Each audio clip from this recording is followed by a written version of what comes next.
Here we are, the mighty L86 LS Ecotech 3. 20 thousandths bore. It'll have a little more power. It'd be interesting to see how it runs. I'm a little intimidated by the process of putting this back in. This isn't something I do every day. I know it's going to be challenging. I'm probably going to be watching a lot of videos, making sure I don't skip steps. It's more or less, I'm just worried that I might forget something and it might cause me problems down the road. So this is going to be a long, slow process, but I will get it back together. With all that said, I did just find out, I didn't know this before, that these roller bearings and these rockers are one of the problems they have, that the roller bearings can have a tendency to come apart and the pins fall down, the needles fall down inside and get stuck in the tappets, the lifters I mean, not the tappets, the lifters, which then can cause failure in their valve and bend a push rod and all that good stuff.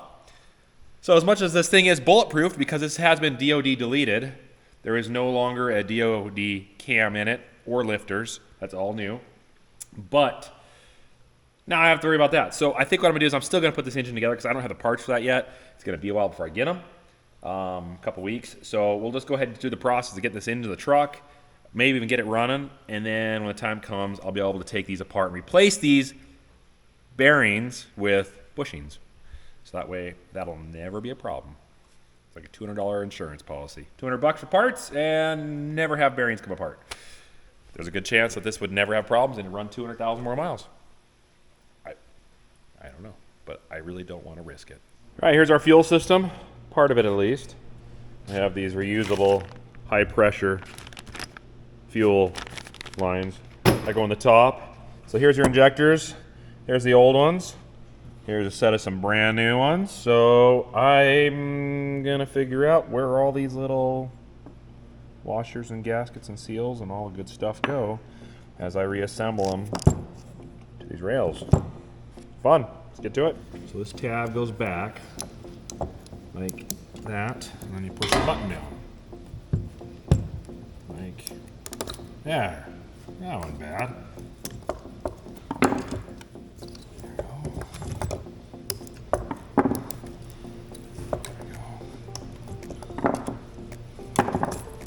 What is the best way to get these clips apart? Let's see here. Probably like that? Well, that's pretty simple. There we go. Right, that's the old one. Put that over there.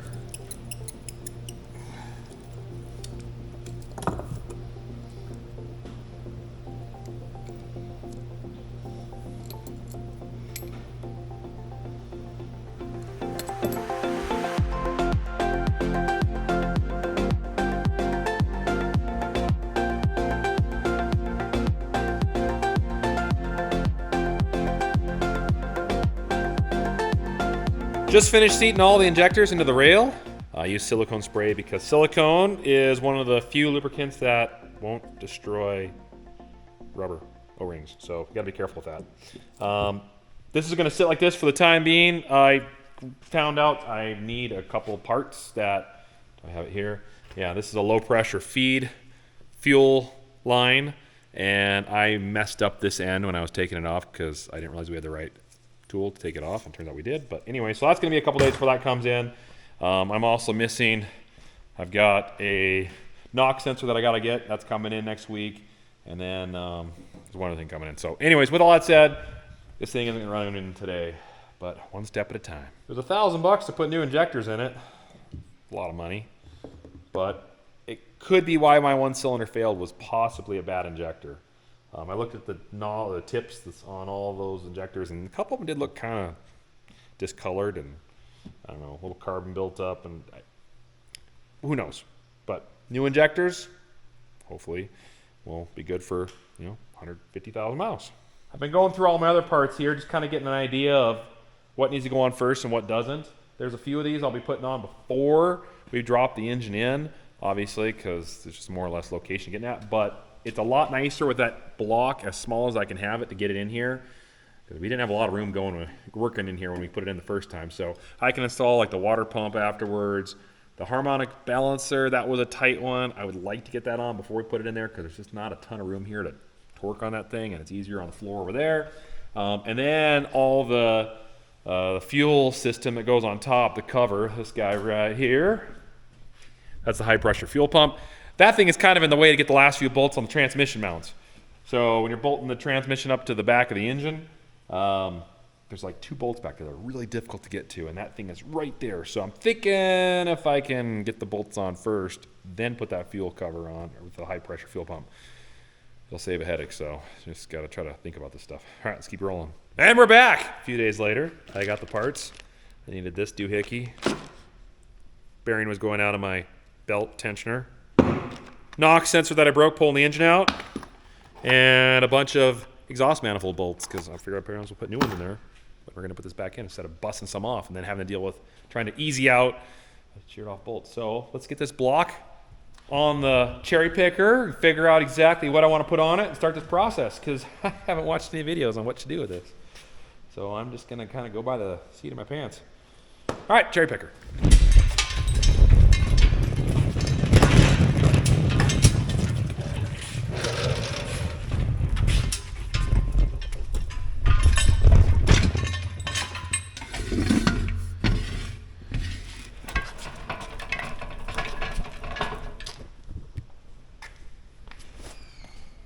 It's been a few months, but if I remember correctly, we put the truck on the car hoist and took the front wheels off, and then I dropped the truck down as low as I could go to the ground to get that in there. I can't go too low because the cherry picker's legs got to go underneath, but I'm going to kind of sit there and scratch my face and hair and head on this and see if I remember correctly, because I just don't know if that can lift high enough to get in there. Maybe we should do a trial run and just see.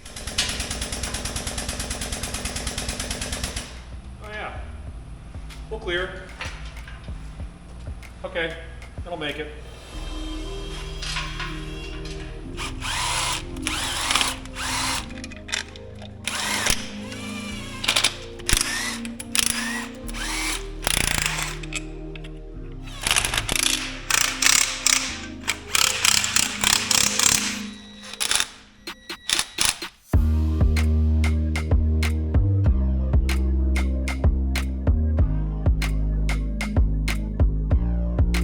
So here's what I'm thinking.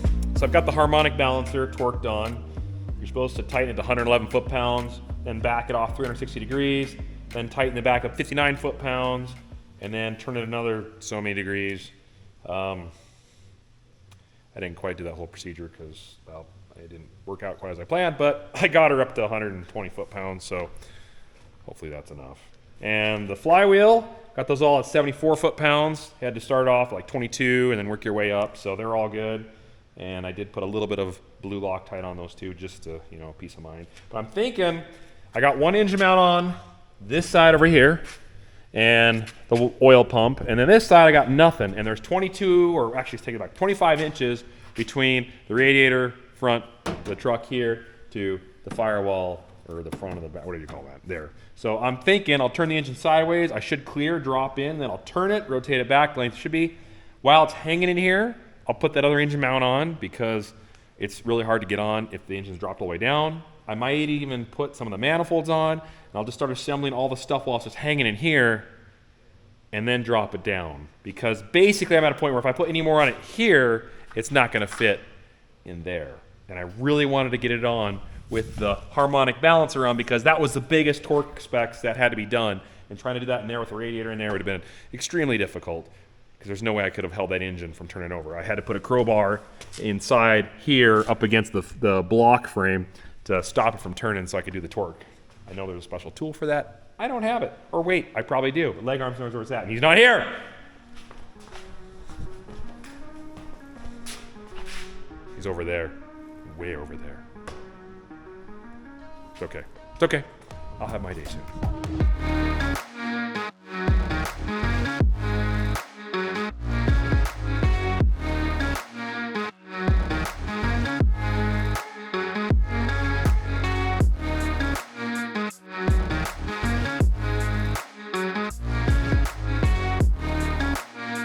All right, so here we're sitting. I just kind of kept lowering the engine down, changing the chain links to tip the rear end of the engine down further to mate it up with the transmission. Then I put a floor jack on the transmission, had it under there, cranked it up. This side, You can see right there, the transmission is flush and the dowel pins are in. This side over here though, what have I got? 1/2 inch or so of gap between the engine and transmission, so the engine's slightly cockeyed. So I think it needs to turn like this just a little bit. I could probably tell, yeah, the engine mounts aren't quite lined up either. So I'm just gonna have to keep finicking it a little bit, finessing it a little bit, get that to fit flush. If it fits flush and I don't even have anything tightened up, that means the torque converters didn't get bumped and still in place where it should be. Otherwise, if it sticks out a little bit, like I'm just informing that can be a big no-no. So I didn't check the torque converter before I put this in, but it didn't really move when I pulled it out first time, so I think we're good. So I'll just keep finessing it, see if I can get it up tight. If I can get it to mate up that transmission, then I gotta find the transmission bolts, which are somewhere there, and start the fun process of putting the bolts in around the whole thing. The bright side is I have more off this engine than when we took it out. All the fuel system's off, valve covers are off, and so I have a lot more room to get my hand back there to tighten those last couple bolts on the backside. Then assemble all that. Oh, I should have just taken that off in the first place, but well, we're getting there.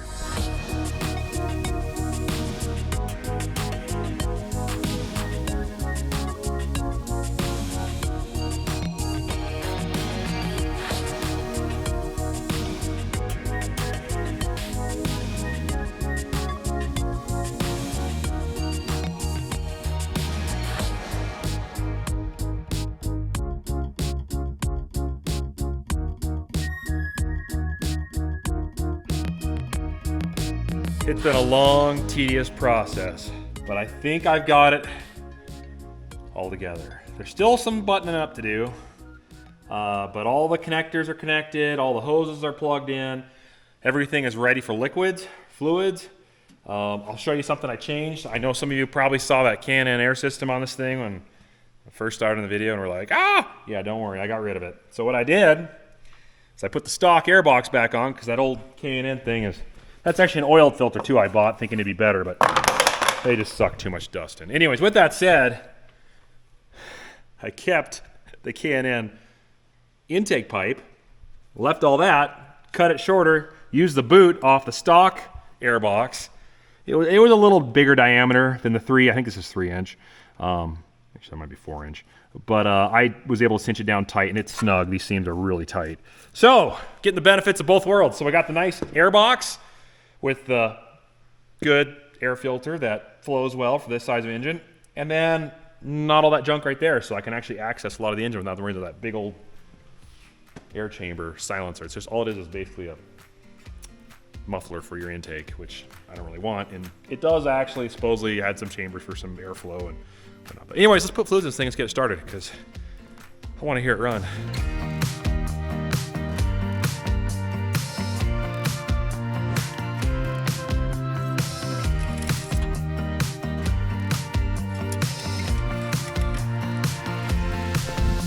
Okay, she's all topped off. I put a little bit more coolant in than I probably should have, but I'm sure there's cavities in there that'll suck that up. It's got enough oil, nothing's dripping on the ground. Let's put some power to this engine and see what happens. Here we go. Ice possible, drive with care, it says. Hood open. Yeah, my hood is definitely on the open side. Dismiss. Open, then close driver window. Why am I doing this? I don't know. But it's telling me, so I'm going to do it. Oh, ice possible again. Drive with care. I think the computer's waking up. All right.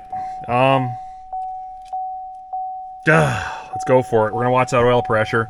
I might crank. It's going to take a little bit to get that fuel to the system as well as get the oil through the engine. That oil pump's got to start pumping oil, so we'll just... if it hits and fires, I'll shut it off right away because I just want to see if that oil pressure gauge moves. That's most important right now. So here we go.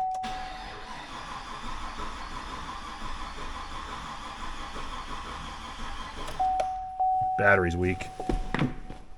Let's turn the battery charger up a notch. I figured that. I should have had it on the charger sooner.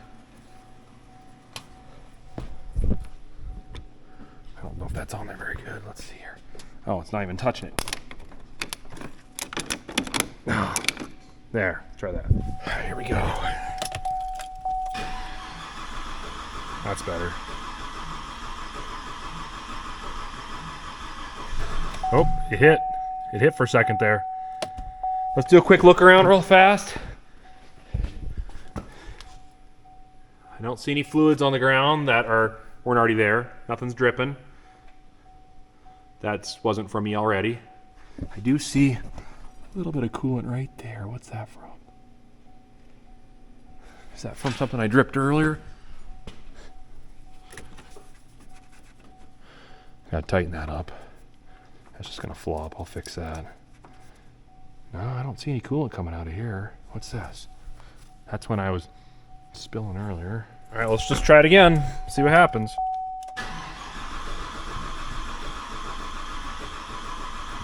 Come on, come on. Oh, it's hitting, it's hitting. Okay, we got. It's running. Computer seeing all of a sudden, do we have any oil pressure? We've got almost 80 PSI. Wow. Our RPM gauge is not working though. So I must not have some connector's not hooked up right. Battery works. The amp meter. Don't know about the thermostat yet. Fuel gauge is working. Oil pressure says 40, 50, that's 60. So almost, yeah, 65 pounds right now.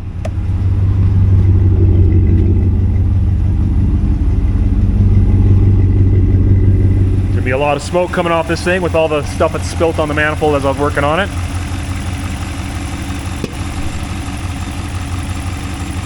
It sounds good. It sounds really good. A little smoke coming from back there, but like I said, I think that's from some spill on the oil on those manifolds.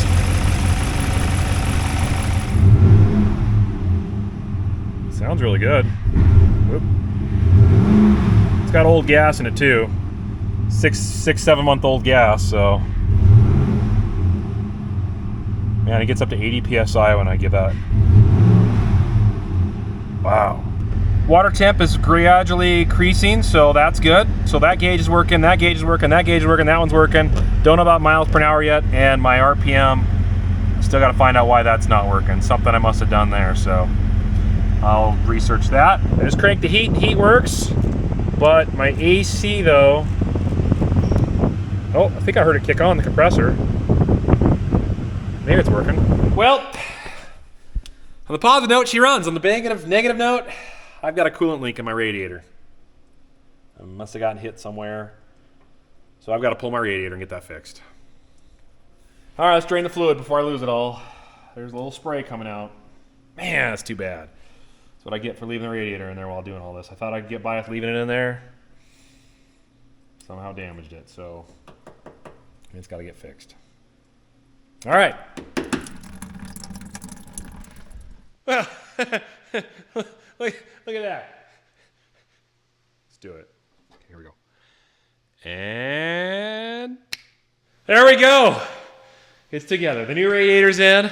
I found the throttle positioning sensor. The connector wasn't fully connected. Got that fixed. The tachometer works. Buttoned up all the front, wheel wells, fenders, just about everything. I have not put in the top covers on the engine yet. All the soundproofing and everything. I'm going to hold off for a little bit just to kind of visually inspect everything as I run it. But let's take it for the first test drive. I haven't even put it in gear yet. I did lose some transmission fluid when I disconnected the radiator, so it's down a little bit, but I think it'll be okay, at least to drive around the yard just to kind of make sure it's working. And then I'll do a top off of the transmission fluid. Let's go.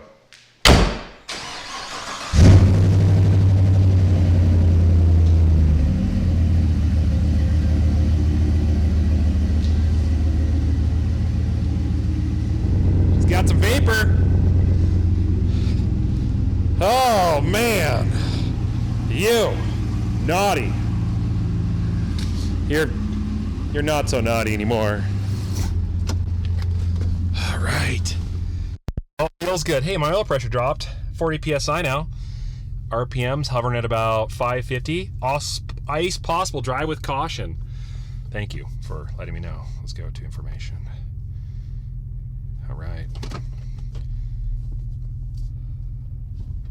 Here we go. It's gotten dark outside.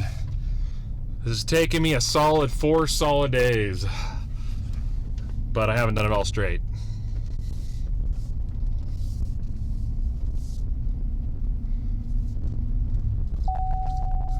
worried I'll just all of a sudden drop all the fluid on the ground. So we're not going to go real far. Plus it's like, what is it, 22 degrees Fahrenheit? It's actually colder than that. It's probably like 10 degrees right now. So it's cold, and I don't really want to get stranded somewhere. So we're just going to go do loops around the farmyard. So far, so good.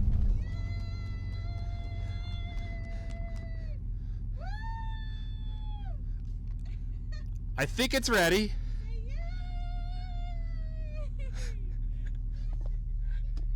They're just as happy as I am. 63 miles on the new engine. So far, it's running really good.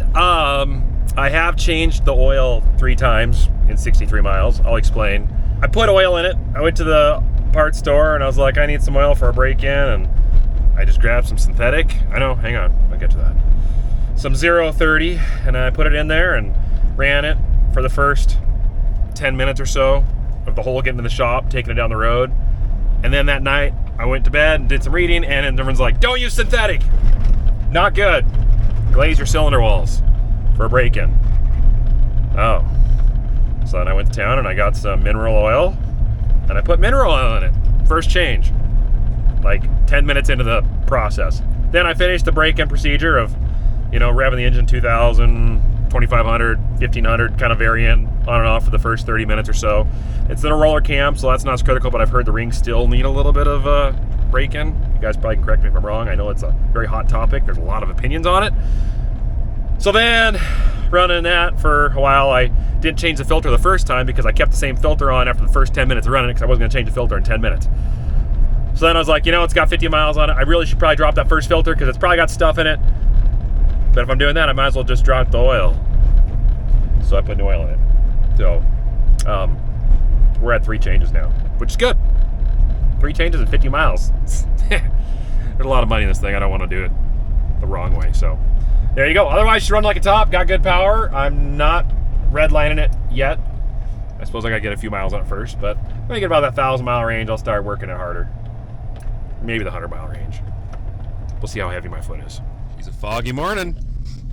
Oh boy. Man. I think, what are they saying? 90 days of fog. You get rain, and, well, for here it's wind. Well, 90 days puts out the 3rd week of July, so that would be perfect for our wheat. Let's hope that happens.